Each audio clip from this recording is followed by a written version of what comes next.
O eleitor de Bolsonaro enxerga em Nunes a continuidade ou a reconstrução do tucanato paulista. E é isso que faz com que boa parte dos, abre aspas, bolsonaristas, fecha aspas, ainda que contra a indicação do capitão, estejam aparentemente migrando para Marçal.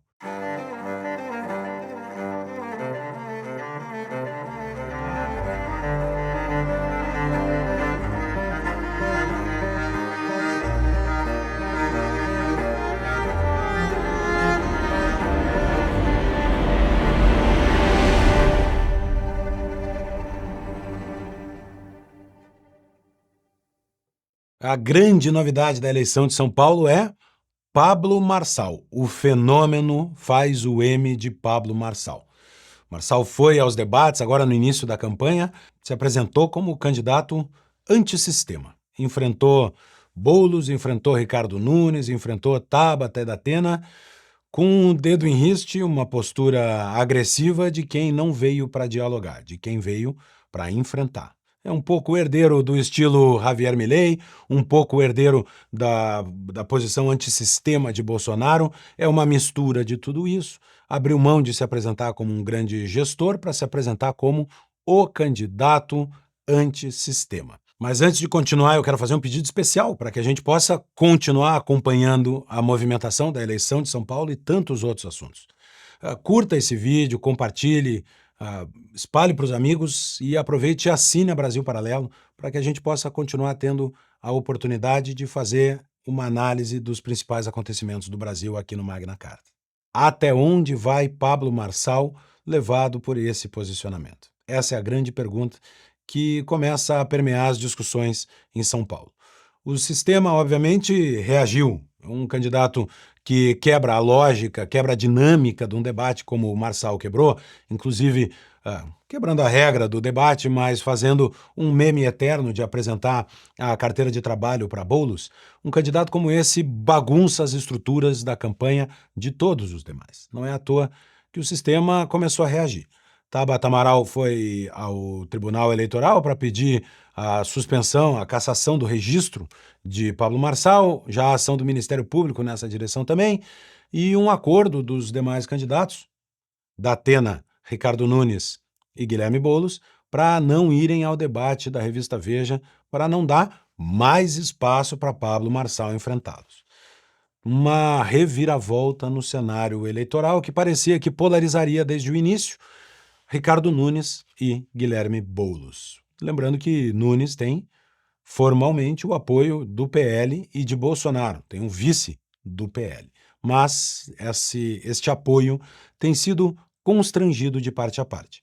A relação entre o bolsonarismo e Marçal requer um olhar de lupa. Primeiro, o apoio do PL a Ricardo Nunes, do MDB, não veio da ala bolsonarista, por assim dizer, do PL, mas veio do velho PL de Valdemar Costa Neto, mesmo Valdemar que presidia o PL quando o PL deu José Alencar para ser vice-presidente da República de Lula da Silva. O mesmo Valdemar foi quem construiu essa relação com Ricardo Nunes. Isso é bem nítido, não só pelo constrangimento do apoio de Bolsonaro, mas pelas palavras daquele que seria naturalmente o candidato à Prefeitura de São Paulo pelo PL, pela direita, digamos, bolsonarista, Ricardo Salles.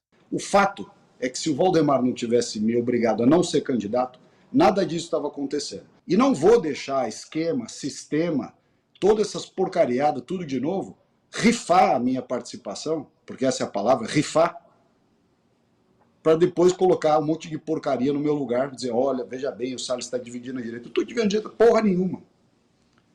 Eles é que não estão querendo deixar porque sabem que eu sou um cara independente, que não tenho rabo preso, adoro o Bolsonaro, e eles querem pôr alguém que o sistema mande, não eu, só que em mim eles não mandam.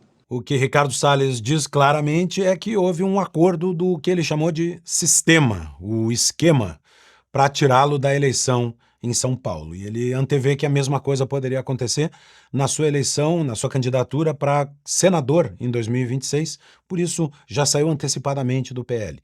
Ele acusa, obviamente, Valdemar Costa Neto de organizar esse acordo com Ricardo Nunes. Esse acordo é, ao fim e ao cabo, o que Valdemar cobrou de Bolsonaro e levou Bolsonaro a fazer um vídeo de constrangido apoio a Ricardo Nunes. Olá, amigos de São Paulo, capital. Jair Bolsonaro. Sou do Partido Liberal 22 em todo o Brasil. Temos algumas coligações em algumas cidades, como São Paulo. Estamos coligados com o MDB. Nós vamos apoiar Ricardo Nunes para a reeleição. Para que não haja dúvida, o nosso vice é o Coronel Melo Araújo 22. Então, aos amigos de São Paulo, eu peço, para o bem da cidade, para o bem de todos nós, que reeleja Ricardo Nunes para a Prefeitura de São Paulo. E não esqueça, para vereadores em todo o Brasil, 22. Muito obrigado a todos e até a vitória, se Deus quiser. É um apoio nitidamente constrangido, por compromisso partidário. Não pede voto em Ricardo Nunes, pede voto nos candidatos do seu partido. Também, sabendo disso, o Pablo Marçal dirigiu um vídeo que parece ser para Bolsonaro, a quem ele chamou de o capitão. Mas, na verdade, é para os eleitores do capitão e não para ele. Capitão Bolsonaro, todos os conselhos que você me deu eu segui, e teve uma coisa que você falou, e eu vou revelar aqui no espaço aqui agora. Eu ia revelar isso só depois, mas eu vou revelar. Diversas vezes o capitão falou assim, só não atrapalhar que vai cair no seu colo. Não vai cair no meu colo, vai cair no meu coração, porque eu vou dar tudo por esse povo. Mas aqui, deixo bem claro, meu respeito a você, mas o povo de São Paulo não vai prestar continência nem para vagabundo de bolos, nem para o banana do Nunes, que é um comunista, com o seu secretariado nojento. Me desculpa, a sua palavra vai ser mantida com o partido, mas a palavra que eu tenho no meu coração eu não consigo afinar. Eu me curvo diante de Deus e eu não vou me retroceder nisso. Marçal, é claro, está buscando o voto de Bolsonaro. O voto antissistema, essa persona que Marçal escolheu exercer na campanha. Ele quer o eleitor de Bolsonaro e, por isso, busca essa aproximação. Bolsonaro e Marçal já tiveram os seus atritos no passado. Quando Marçal foi pré-candidato à presidência da República, chegou a dizer que Bolsonaro e Lula eram farinha do mesmo saco. Depois disse que havia dito isso apenas para se diferenciar, se apresentar, afinal de contas, era eleição. No segundo turno, apoiou Bolsonaro. E de lá para cá tem se aproximado cada vez mais dos valores que Bolsonaro expressa e dessa atitude de enfrentamento que Bolsonaro tanto representou. Um outro elemento desse relacionamento, além do acordo do PL e desse histórico conflituoso entre ambos, é talvez o desejo de Bolsonaro e da família Bolsonaro de não perder o protagonismo na direita que surgiu no Brasil, de não perder a centralidade e o comando do processo de seleção e de organização das candidaturas que vão ocupar esse espectro político recém-descoberto no país. Bolsonaro é o grande líder de um processo que se acostumou a colocar a mão sobre candidatos e ungir candidaturas para chamá-las de as candidaturas da direita. Pois bem, o que parece acontecer nesse momento é um descolamento daquilo que a esquerda tanto gosta de chamar de bolsonarismo do fenômeno da direita. A esquerda sempre gostou de associar todo o fenômeno da direita ao nome de Jair Bolsonaro. Por quê? Para usar uma espécie de caricatura política, fazer com que todos os defeitos de Bolsonaro pudessem ser atribuídos a toda a direita. Se Bolsonaro é a direita, a derrubada da candidatura de Bolsonaro deveria acabar com o processo de reconstrução da direita brasileira. Mas não é isso que está acontecendo. Ricardo Nunes não satisfaz a direita, ainda que com o apoio constrangido de Bolsonaro. O eleitor de direita se descobriu portador de uma visão de mundo que ele mesmo é capaz de julgar. Nós estamos assistindo talvez o fim do cabresto na política, o fim do processo em que a liderança maior do partido, de qualquer partido, é capaz de conduzir o processo de sucessão e o voto de todos os membros do partido ou daqueles que professam determinada ideologia. As redes sociais têm muito culpa disso. Aproximaram o cidadão do agente político. O cidadão consegue julgar em primeira mão o que o agente político está fazendo ou dizendo. E, portanto, a referência de um outro líder perde importância quando o eleitor tem na mão o posicionamento do candidato. É isso que acontece com o Ricardo Nunes quando o eleitor de direita vai julgá-lo. Em primeiro lugar, assim como o apoio de Bolsonaro é constrangido, A resposta de Ricardo Nunes também é constrangida. Cansado de dizer que quer os votos de Bolsonaro, os votos do bolsonarismo, mas que não é bolsonarista, que ele não é Bolsonaro, que é ele quem vai governar, Ricardo Nunes também se nega a participar das maiores movimentações de rua puxadas pela direita. É o caso do 7 de setembro, em que há manifestações convocadas Brasil afora, e Ricardo Nunes já diz que vai ver se tem tempo na agenda para poder comparecer, mas que se não for, o vice o representará. Ora, o vice é do partido de Bolsonaro. Tudo indica que já está decidida essa questão. Ricardo Nunes não quer se aproximar do bolsonarismo para não perder o voto de centro e até de centro-esquerda. Porque as suas relações construídas ao longo do governo incluem um pedaço da esquerda. O maior exemplo é Marta Suplicy, que estava no governo de Ricardo Nunes e o deixou para ser candidata a vice-prefeita com Guilherme Boulos, e que foi substituída por Aldo Rebelo, também outro famoso e emérito esquerdista brasileiro. As ações do governo de Ricardo Nunes, em muitos casos, contradizem a pauta moral mais estrita desta direita conservadora. Portanto, o eleitor de Bolsonaro, quando olha para Ricardo Nunes, vê bico de tucano, pena de tucano, e diz: é um tucano. É herdeiro político do PSDB de Bruno Covas.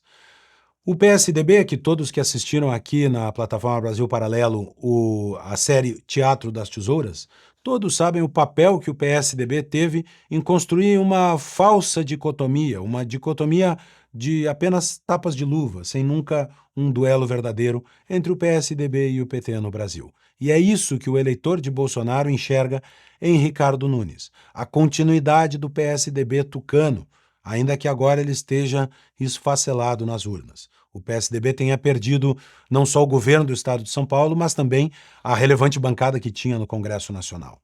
O eleitor de Bolsonaro enxerga em Nunes a continuidade ou a reconstrução do tucanato paulista. E é isso que faz com que boa parte dos, abre aspas, bolsonaristas, fecha aspas, ainda que contra a indicação do capitão, estejam aparentemente migrando para Marçal. É o que mostra, inclusive, a última pesquisa da Atlas Intel. Enquanto Boulos vem caindo e na última rodada saiu de 33% para 28,5%, Ricardo Nunes cai de 25% para 21,8%. E quem tem o maior crescimento é justamente Pablo Marçal, que sai de 11% para 16,3%.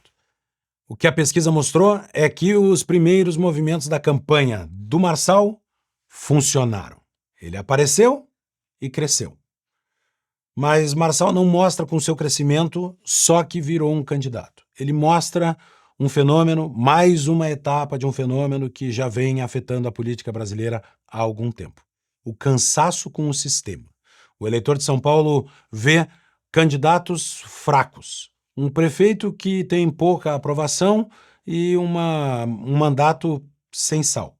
Um candidato que vem pela esquerda, líder de um movimento invasor de propriedades, que vem do PSOL e não do PT, que tem uma tradição na capital paulista. Um ex-apresentador de televisão que há poucos dias pedia para ser vice de Boulos. E a jovem Tabata ainda inexperiente para conduzir uma cidade do tamanho de São Paulo. Talvez Marina Helena fosse a candidata com um perfil mais bem desenvolvido entre todos, mas de um partido ainda sem base para conseguir se estabelecer. Ante tantas candidaturas sem sangue nos olhos, apareceu, é claro, o Pablo Marçal, desafiador do sistema, querendo enterrar o Teatro das Tesouras. Portanto, mesmo que o apoio de Bolsonaro seja para Nunes e que eles não estejam formalmente juntos, a postura de Pablo Marçal é, de certa forma, a reafirmação do fenômeno antissistema de Jair Bolsonaro. E é isso que as pesquisas começam a mostrar. Não sabemos ainda o que vai acontecer, mas nós sabemos. Pablo Marçal bugou o sistema. Sócrates, Platão, Aristóteles. O que esses filósofos têm em comum? Todos eles dedicaram suas vidas à busca pela verdade, refletindo sobre questões como a realidade, a ética e a existência. A busca pela verdade é algo próprio da natureza humana. Carregamos conosco a curiosidade e o desejo de entender o mundo ao nosso redor. Buscar a verdade é buscar compreender a nossa existência. É o impulso central para o conhecimento e a sabedoria. A busca pela verdade é um dos valores da Brasil Paralelo. No nosso novo épico História do Comunismo, buscamos pessoas que dedicaram suas vidas a analisar documentos e organizar essa história. Trabalhos que ficaram tão reconhecidos que ganharam as cátedras das melhores universidades do mundo e o reconhecimento do público ao se tornarem best-sellers globais. Fizemos isso com a intenção de superar o debate superficial e o discurso militante. Agora, precisamos do seu apoio para que não só a História do Comunismo, mas tudo que já produzimos e ainda vamos produzir chegue ao maior número de pessoas. Acreditamos que o conhecimento é uma ferramenta de transformação de vida e queremos que essa transformação alcance os 4 cantos do país. Convidamos você a se tornar um assinante e contribuir para o processo de transformação cultural do nosso país. A sua assinatura não é uma doação. Assim que se juntar a nós, você recebe acesso imediato aos nossos conteúdos exclusivos, incluindo nossas produções originais, filmes e análises, programas, entrevistas e muito mais. Toque no botão abaixo e faça parte dessa história. Nós contamos com você, muito obrigado e até breve.